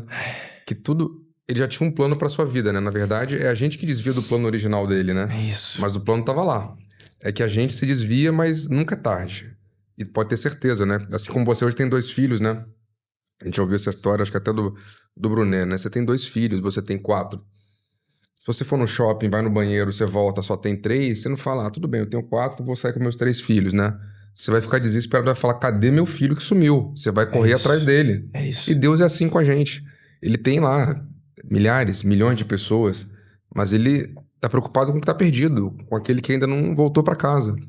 Então, você pode ter certeza que ele te encontrou. É verdade. Você desviou ali em algum momento, mas ele te encontrou e te buscou de volta. E não tem coincidência, mano. Isso de fato é um plano de Deus. Isso é um plano de Deus. A atuação é um plano de Deus pra sua vida e eu não tenho certeza disso agora, ouvindo a tua história e sabendo de todo esse processo que a gente não sabia, né, Débora? Não, muito legal ouvir o seu testemunho, assim, é sempre bom, porque isso renova a nossa fé, né, é sempre bom ver o cuidado de Deus com a vida das pessoas, eu achei incrível o seu testemunho, acho que vou até fazer um link aqui com o que a gente estava falando antes, vou até falar com a câmera, a gente falou um pouco sobre a situação de pessoas que lidam com um familiar ou com alguém que sofre com algum vício, e a nossa fé em Cristo, gente, se você tá passando por alguma situação assim difícil, nós cremos que Jesus, ele pode resolver qualquer questão, né? Deus criou o ser humano, a gente vê isso em Gênesis, então não existe absolutamente nada que ele não possa transformar, que ele não possa mudar, e eu acho muito legal o seu testemunho, né? Porque você tava ali com o coração duro. Exatamente. Mas Deus, ele foi lá e moldou e te alcançou, e Deus, ele pode alcançar qualquer pessoa. Então, se você vive uma situação difícil com um familiar, com uma pessoa que você ama, e talvez ela esteja num momento, como a gente citou aqui, de drogas, uma situação que aparentemente parece ser impossível, não existe impossível para Deus, não existe nada difícil para Deus. Então, recorra à sua fé, recorra a Jesus, porque ele pode transformar qualquer realidade. Então, eu queria falar isso, eu não tinha falado antes. Eu acho importante frisar isso, né? Porque só a pessoa que tá vivendo sabe a dor que ela tá passando, né? E Deus é tão maravilhoso que hoje em dia o seu socorro, ele tá próximo de você. Provavelmente você já sabe qual é a porta que tá próxima de você. Exatamente. A gente não precisa falar aqui de porta A ou B, C, mas você já sabe. Então, provavelmente, se você de alguma forma foi tocado pela história do Bruno, você entendeu esse processo, A porta você já sabe, o caminho você já sabe, você já entendeu o recado. Não Música. existe coincidência. Não, Se tá não tendo existe. muita coincidência, não é coincidência. Ó, eu vou aproveitar o gancho de Noé para falar da... Eu tava, enfim, tô aqui com o Gênesis aberto, Bruno. Queria falar duas coisas, quer dizer, duas não, mais de duas. Mas vamos pela primeira. O que eu entendi aqui, né? Deus falou assim, né? Viu o Senhor que a maldade do homem havia se multiplicado na terra e que era continuamente mal todo o desígnio do seu coração. E aí ele fala, farei desaparecer da face da terra o homem que criei, o homem, o animal, enfim, né? E aí, eis a história de Noé. Não, porém Noé achou graça diante do Senhor. Eis a história de Noé. Noé era homem justo e íntegro entre os seus contemporâneos. Noé andava com Deus. E aí você pensa, num ambiente onde havia se multiplicado a maldade, onde tinha um ambiente hostil, ruim, isso pode ser a realidade de algumas pessoas agora. Verdade. Mesmo assim, tinha um cara que estava vendo aquilo tudo, mas ele era justo e íntegro. E isso fez o quê? Com que ele andasse com Deus. Então a justiça e a integridade são características que nós entendemos que é característica de quem quer andar com Deus e quem quer ter um relacionamento com Deus. Eu acho que isso hoje, né, enfim, acho que é quase que a gente voltando na história. Nós estamos vivendo isso hoje. A gente vive num mundo muito difícil, muito complexo, muito complicado, de comparação. As redes sociais, o mundo online fez as pessoas, né, enxergarem esses mundos e achar que existe uma realidade paralela que, na verdade, são realidades diferentes. Mas o que a gente quer dizer é que a justiça e a integridade hoje são características de pessoas que querem andar com Deus. Então, acho que esse é um primeiro recado que eu poderia dar e aprendizado de Noé pra gente, que mesmo naquele ambiente é possível você ser íntegro, você ser justo, você ser correto. Você sabe disso, viveu na televisão aí há muito tempo. Eu, quando cheguei lá atrás, eu cheguei há 20 anos atrás na televisão e todo mundo já me alertava, cuidado, vai se perder, mas não sei o quê e tal. Eu nunca fui maluco, eu nunca fui doido, eu nunca fui, enfim. Eu sempre tive obviamente eu fui criado na fé, né? Então eu tinha uma base boa, né? Isso sempre esteve dentro de mim. Mas, obviamente, o ambiente impacta na maneira que você se comporta, né? Muitas das vezes você vê um estádio de futebol, as pessoas que estão lá são pessoas que às vezes você convive, mas às vezes vai lá, o cara exagera na dose, né? Ele vive aquele ambiente de uma forma, coisas que ele não faria dentro da casa dele, mas num ambiente cheio de pessoas, naquele local ele consegue fazer Vai isso. contaminando, né? Um vai contaminando o outro. Exatamente, exatamente. Então aqui eu aprendi duas coisas que eu acho que, mesmo no ambiente hostil, mas também não quer dizer que você tenha que viver ou conviver num ambiente como esse, você tem a escolha hoje de tomar boas decisões. A gente, por exemplo, eu e a Débora, a gente falou isso um pouco aqui antes, a gente hoje não faz coisas que nós já fizemos antigamente. Não vamos a lugares que a gente ia, hoje a gente não vai isso. porque a gente entende que aquele ambiente já não é mais um ambiente para que nós estejamos lá. Então acho que isso, mais uma vez, é uma decisão nossa, tomar uma decisão de onde a gente deve estar. E eu acho que o principal é a gente entender, que a gente falou lá atrás, né? Que às vezes a gente fica esperando as coisas acontecerem, às vezes o ponto de partida tem que partir de você. É isso aí. Eu vejo muitos testemunhos das pessoas, né, que esperam algo de fato grave acontecer para se entregar, para, né, viver o que Deus quer para sua vida. Poxa, cara, eu falo assim, Deus, cara, o Senhor foi maravilhoso comigo. Você vê tantos testemunhos de pessoas que, poxa, tiveram que ter uma doença, ficar acamada para aí sim entender e buscar. Você fala, não é isso que Deus quer para sua vida. Ele não quer que você busque Ele só no momento que você mais precisar. Ele quer um relacionamento contigo, Ele quer o dia a dia. Ele quer fazer parte da sua vida. E eu consegui entender isso. Eu tentava, né? Eu achava que os meus planos eram bons planos, até eu entender quais eram os planos de Deus. E eu acho que tá aí a grande virada de chave. E é muito difícil a gente viver eu, pelo menos, viver num ambiente... Acho que é a realidade de muitas pessoas, onde você não tem uma base cristã. E de onde você vai se alimentar? Como você se alimenta? E eu acho que a minha história, ela tem uma coisa assim com Noé, porque, cara, eu me sentia muito deslocado dentro dos ambientes que eu tava. Mesmo não fazendo parte de um universo cristão, eu sempre via, tipo, cara, não me enquadro aqui. Esse ambiente não é algo que eu gosto de estar. Ali não é um lugar. Respeitava muito, não entendia o que era a parte da fé, mas aqui também eu não queria estar. Então eu estava aqui, entendeu? Só que no momento que você está aqui, como você não tem uma base, às vezes você está um pouquinho mais para cá, um pouquinho mais para cá, você às vezes não consegue achar esse equilíbrio. E eu sou muito grato à minha esposa, porque desde o primeiro momento ela nunca desistiu de mim. Legal. E aí Legal. que a gente começa a ver o quanto Legal. é importante, né? Essa construção familiar. E, cara, assim, eu com o meu coração cheio, eu posso falar que ela me salvou. E ela me salva todos os dias. Porque é muito bom você ver uma pessoa com fé. E você vê o quanto que isso incomoda os outros, né? Quando a pessoa tem uma luz especial. Isso E é hoje, muito legal. vivendo isso, eu consigo ver o quanto a gente incomoda, né? E o quanto a gente tem que se blindar.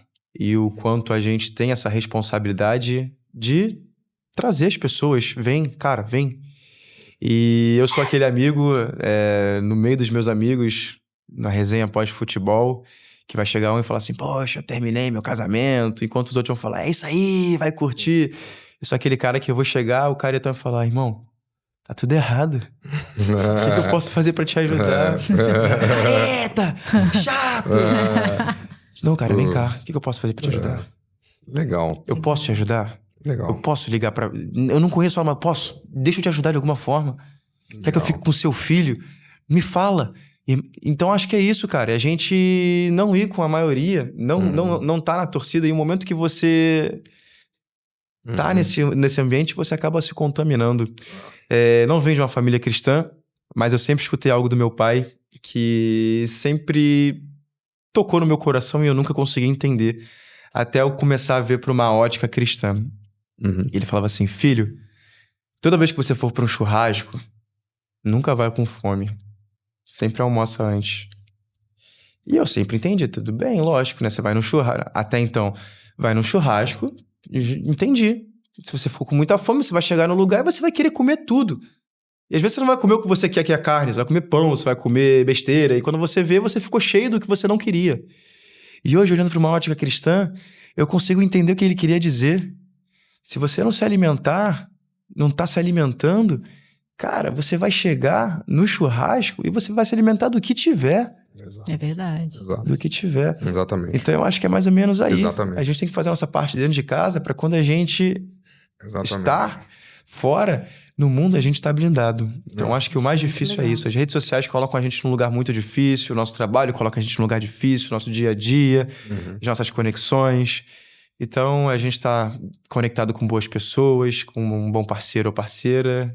Isso é importante. Isso é E importante. entender qual é o alimento que você quer pra sua vida. Isso é Muito importante. legal. Eu vou seguir nos aprendizados de Noé, pra gente não... Que era o que a gente queria muito falar nesse podcast com você, né? Se você tiver algum, Débora, você pode me interromper, fica à vontade.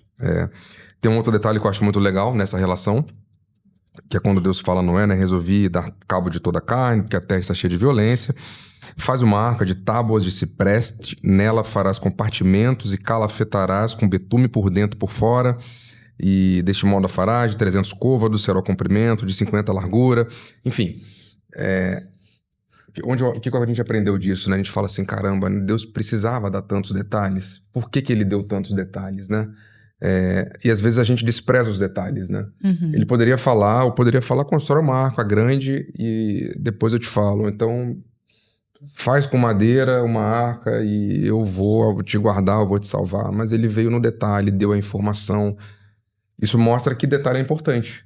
Isso mostra que detalhe tem cuidado. E eu acho que nessa relação que a gente tem do exemplo de Noé e essa relação com Deus, ela é uma relação de detalhes. Às vezes a gente tá tudo certo, mas foi só uma mentirinha. Às vezes tá tudo certo, mas foi só um impostinho que eu soneguei. Tá tudo certo, mas foi... Então não tá tudo certo. Tem detalhes que você não pode abrir mão se você quer seguir e escolhe seguir esse caminho, como foi o caminho de Noé. Eu amo a história de Noé e eu tive uma situação pessoal, assim, lendo esse texto de Noé, que foi eu e o Alan, na verdade, nós estamos casados há 13 anos?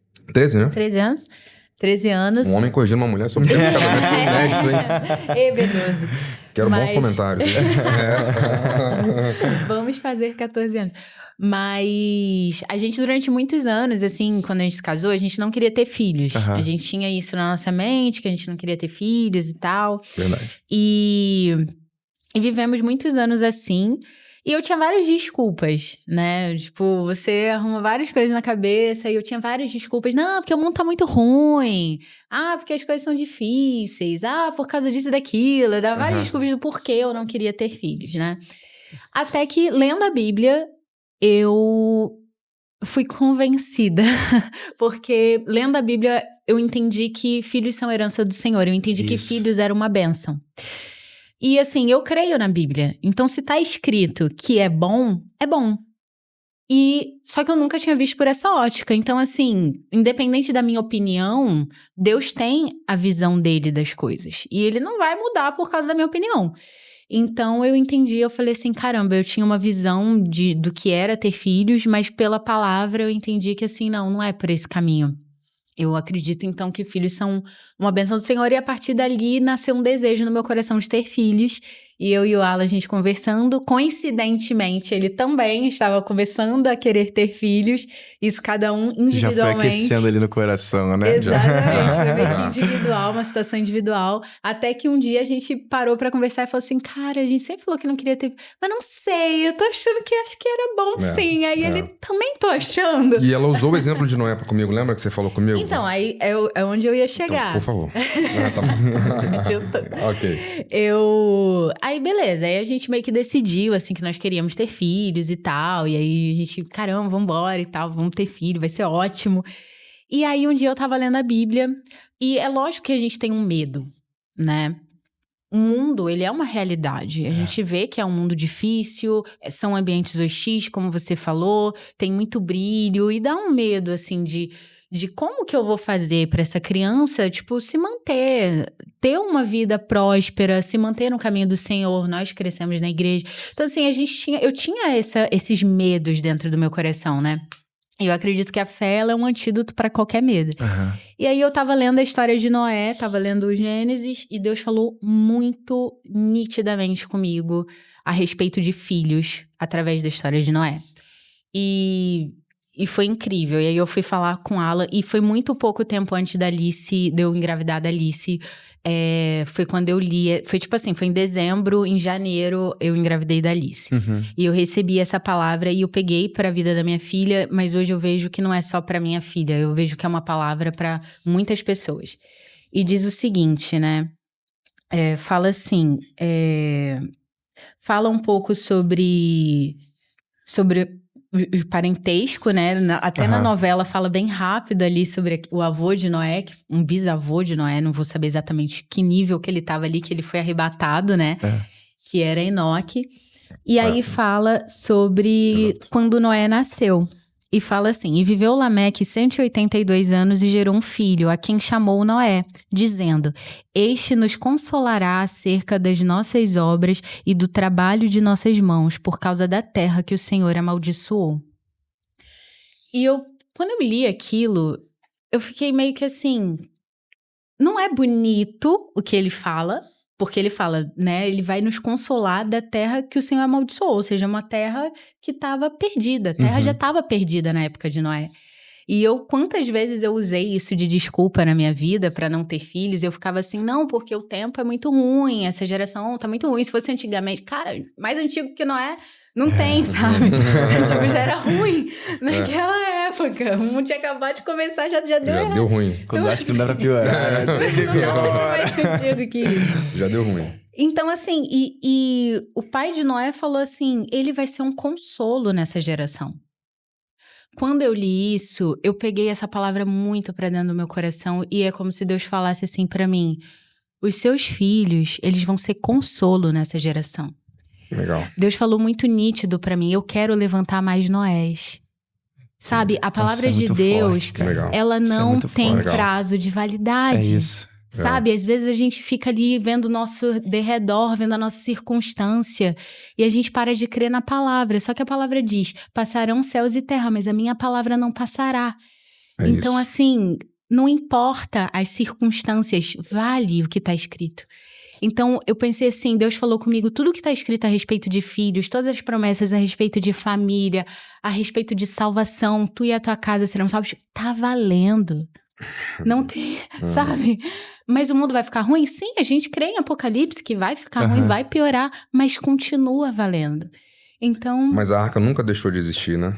exato, ela existe até hoje. Deus ainda isso, quer né? levantar Noé Exato. pro dilúvio que virá. Deus ainda quer Isso levantar é Noé. muito forte. E vocês sabem que antes de Noé, eu não ia fazer Noé, né? Ah, é? Eu não lembro. Não lembra? Não. Eu não ia fazer Noé. Sério. A gente estava negociando pra fazer o filho dele. O filho... O Cã. O Cã? É mesmo? E aí, aos 47 do segundo tempo, veio o presente. Caramba. Então, legal. assim, imagina pra você Que ver como é que legal. Deus ele vai agindo. Se eu tivesse feito Cã, talvez eu não tivesse experienciado tudo que eu experienciei e hoje eu vendo a vida que eu vivo. Então, a gente vê como Deus ele vai usando as pessoas, ele vai tocando no coração das pessoas, ele vai abrindo e fechando as portas que precisam ser abertas e fechadas até que a gente chegue aonde ele quer. Não, o Bruno, tem uma peculiaridade aqui, lá dentro, né, quando a gente vai falar do Bruno, né, quando a gente tá pensando em produções e tal, atores, né, gente, eu falo assim, gente, por que vocês vão mandar agora nessa leva aí pra esse personagem? Ah, o fulano e tal, o Bruno, qual Bruno, não é? Você acabou ganhando esse sobrenome. Pegou, né? Então, O Bruno Noé. te contando uma peculiaridade do nosso trabalho, né, falar, vou mandar o fulano, o Betano falar, legal, mas qual Bruno? Ah, o Bruno é? Ah, não, é o outro Bruno, ah, tá bom, o Bruno não é? Não, o Bruno... Então, assim, você acabou ganhando esse apelido. Carinhoso, um bom Mas apelido. eu acho que, cara, foi um personagem, assim, incrível. Logo depois de Noé, eu fiz uma peça, que eu fui Jesus. E foi assim, você fez a peça. foi muito especial também. É. E ali foi... Assim, a minha carreira como ator, ela foi um crescente muito cristão, assim. E eu sinto cada vez mais o quanto Deus ele vai me colocando nesses lugares de falar sobre isso, de viver esses propósitos. E a história do Noé foi isso. Eu não ia fazer o Noé. E no primeiro momento eu falei assim, poxa, mas eu queria fazer o filho, porque o filho tem o que o Edson tinha, e eu vou ser malvado, e eu gostei de fazer isso. E aí Deus, não, você não vai ser esse daqui não, você tá aqui, ó. Que Vai legal. ser Sempre contra esteve o- aqui.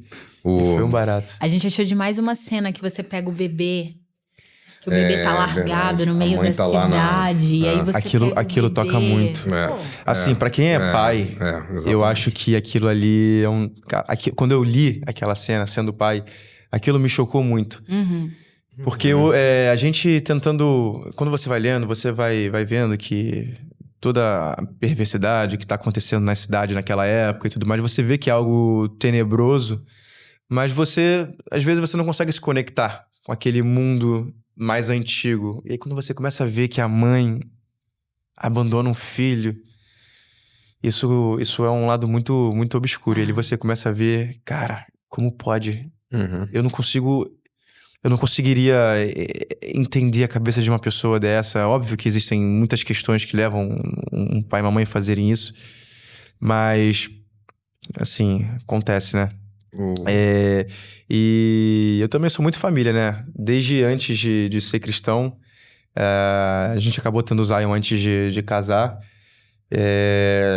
E eu acho que foi isso. Eu sempre quis ser pai muito novo. Eu fui pai com 24 anos. E isso estava muito no meu coração. E eu sentia, e hoje eu entendo o que Deus falava e colocava no meu coração. De que eu precisava construir a minha família. De que minha família, ela precisava dar um start. De que eu e minha esposa, a gente seria um ponto de partida para uma nova história. legal. Que legal. E isso é muito forte. E Deus falava que vocês vão ter filho cedo. E isso, de fato, aconteceu.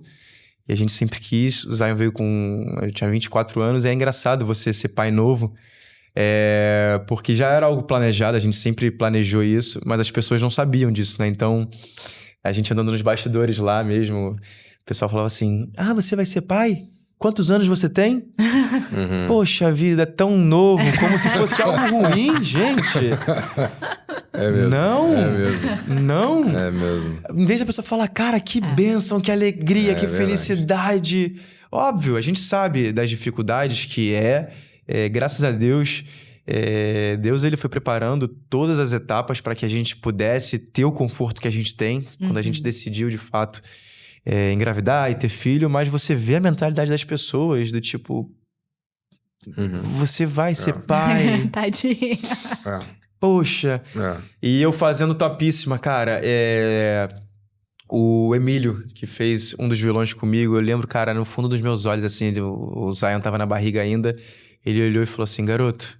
Ele falava assim, ele me chamava de garoto, né? Garoto, você vai ver. Um brilho nos olhos. Filho, é a maior benção do mundo. Você vai ver a quantidade de portas que vai abrir pra você. Uhum. E aquilo tocou no meu coração, porque eu conseguia ver que, tipo assim, não era o Emílio falando comigo. Era Deus usando ele pra poder falar comigo. E o Emílio, um queridaço. Cara, foi um prazer gravar com ele. Eu me lembro muito dos desenhos que eu fazia com a minha avó, era assistindo as novelas dele, e ele poder falar comigo, ele validava muito de que a gente estava no caminho certo. Da construção de família. O Liam acabou vindo 5 anos depois, a gente um pouco mais maduro, entendendo um pouco mais de todos os processos. A gente acabou casando, a gente acabou endireitando o que não estava endireitado, para que a gente pudesse, de fato... importantes. Os detalhes. Que é assim, não, depois a gente faz. Isso daqui não é importante, isso daqui não é uma prioridade. Quando a gente vai vendo, Deus fala assim, não. Isso, depois disso, depois isso, depois isso. E para vocês verem como Deus ele vai fazendo tudo na hora certa. Deus ele me colocou num deserto nesses últimos 4 anos, porque ele entendeu que eu precisava ajustar esses detalhes. E desde Noé, eu fiquei 4 anos Caramba, hein? sem produzir o meu ofício, que é o que ele me colocou ali. E ele me coloca todos os dias, que é a atuação. E ele me colocou nesse deserto com o propósito de ajustar esses detalhes. Que legal. E no início eu ainda questionava e falava assim, Deus, por quê? E ele conversando comigo, ele falava assim, fica tranquilo, nada vai faltar. E de fato nada faltou. Quando a gente via tudo diminuindo, daqui a pouco, puf! Legal, né? Só que ele falava assim, eu estou no controle. Entendi. Um detalhe até interessante, aproveitando esse teu gancho, né? É que quando a gente tá lendo aqui o detalhe da construção da arca, né? Você vê os côvados, o tipo de madeira. Tem um detalhe só que ele não fala. Ele não fala assim, constrói um leme. Não tem leme na arca. Não tem. Não tem volante na arca. Porque quem pilota aquela arca não é você, não sou eu. Cara, isso é muito bom. É ele. Isso então é não muito precisa bom. de leme. Você não precisa controlar. Fique em paz. Quem controla é ele. Então foi esse detalhe que ele fez com você. É isso. Sua arca não tinha leme, não tem que ter. Porque quem tá Ele no comando é o leme, é ele. né? Ele é o leme. Legal. Ele é o Isso é leme. muito Legal. forte, cara. Isso é bem legal. Isso é um... É a melhor história da Bíblia, não, gente. Não, Na minha visão, ela eu gosto cara, muito. Pra mim tem um significado absurdo, assim, né? E é exatamente o que o Alan falou aqui, esse versículo.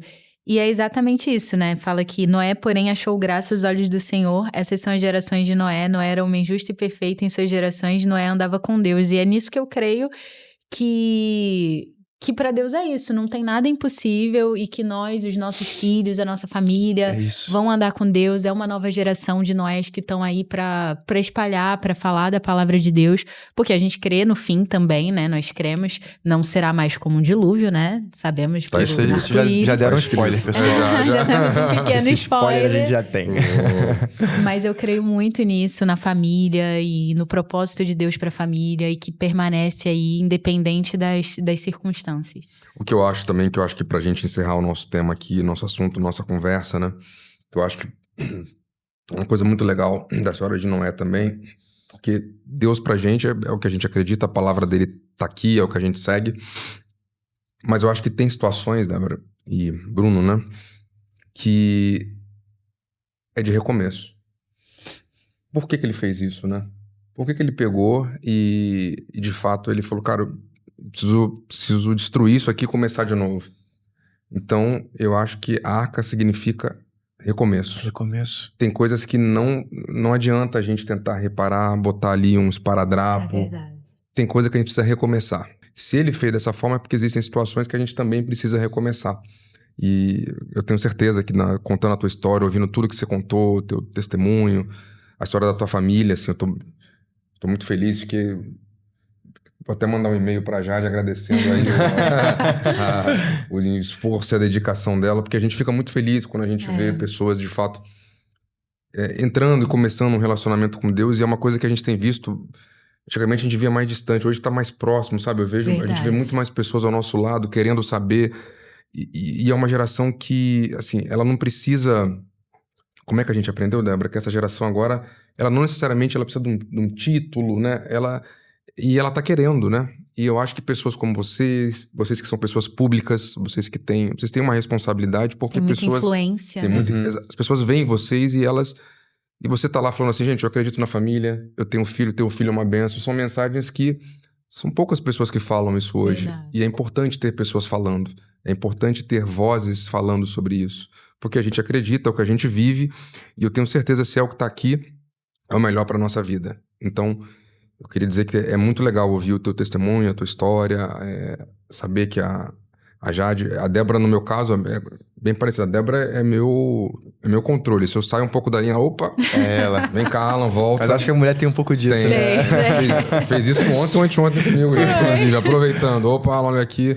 Ó, não leu aqui hoje, não sei o quê, vê isso, não sei o quê, já me deu uma corrigida. É isso. E o casamento é importantíssimo por causa disso, porque assim, você sozinho, cara, enfim, homem assim, a gente, você tá fora o dia inteiro, vive qualquer distração, você tá ali, mulher, opa, vem cá, volta pra cá, garotão, opa, fica esperto, pensa, você não fez isso, você fazia, então assim, por isso que a família, o casamento é super importante pra gente, assim, e ajuda, de fato, a gente, de fato, construir a nossa carreira e chegar lá no final e ter aquilo que a gente quer, que de fato é um dia morrer em paz, deixar filhos saudáveis e ter a nossa salvação. Deixar um legado, né? Exato. É legal, né? Exato. Fomos bem?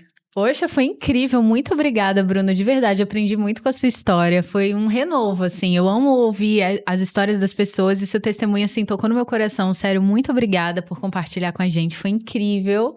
Eu agradeço muito. Que início de temporada, gente. Não é que legal, hein? Olha, tá apontando aí pra uma tá temporada muito boa. Mas esse mês é um mês especial, são 4 episódios muito especiais. A gente quer, de Verdade. fato, dar mensagem de esperança para que as pessoas comecem um novo ano, recomecem e entendam que se ainda não chegou é porque não tá na hora, mas vai chegar e a hora...